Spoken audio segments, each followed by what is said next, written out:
things. I think the one thing that we take for granted the most is probably the Bible.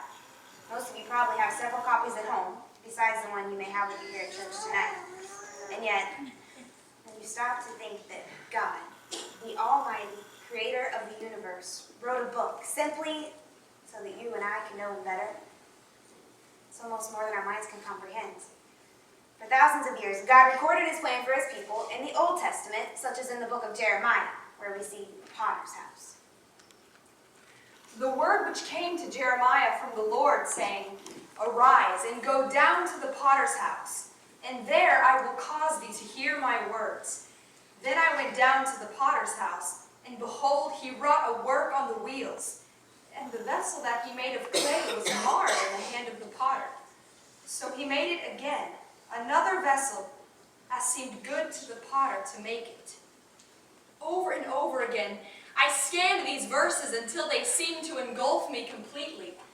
Arise and go down to the potter's house, and there I will cause thee to hear my words.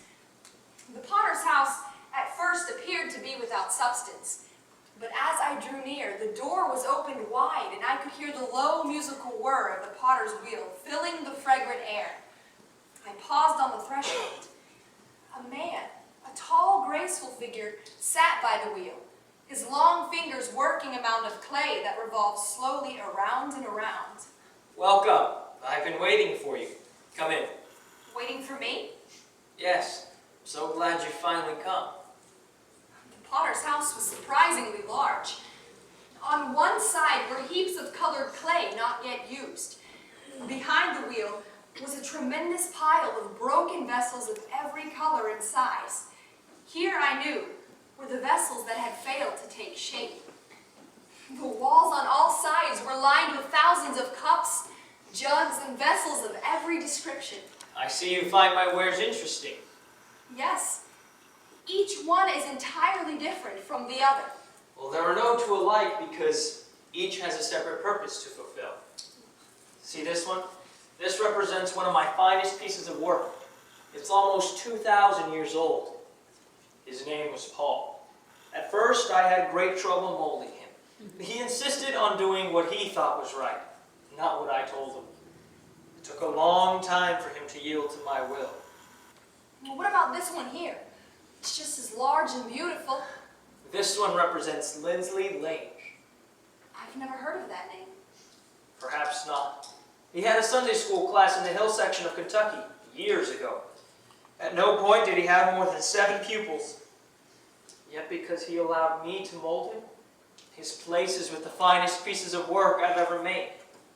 You see, every one of his students accepted me. The potter took down many other pieces. One by one, he told me of their history. Some were familiar names, others unknown. Sir, what about these vessels here? They're not nearly as attractive as the others. Yes, those are vessels made from rather stubborn clay. Oh, they could have been better had they yielded to my will. Well, they were too interested in personal fame. And in some cases, they were mixed with material from the world of lust. Of course, they did serve some purpose for me. More glory could have been theirs for the asking. The potter returned to his wheel and once again set it revolving. As I watched, I could see his long fingers struggling against the resistance of the clay. For a long time he labored, but with little success. What's the matter with that lump of clay? It's unyielding. It's entirely too stiff for easy molding. Add some water? I've tried that, but it hasn't absorbed it. And then you see these tiny pebbles? I pluck them out, but more are hidden underneath the surface. I should think that under the pressure of your fingers, you could persuade even the most stubborn lump of clay. That is my desire. As I watched, I began to feel the love, the compassion of the potter for that lump of clay. I found myself longing to see it take shape and join the others on the shelves. Sir, I have to ask, who is that upon your wheel?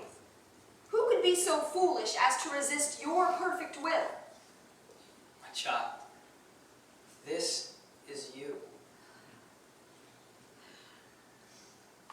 I remembered the marred vessels that had once been on that same wheel. How could I be so foolish?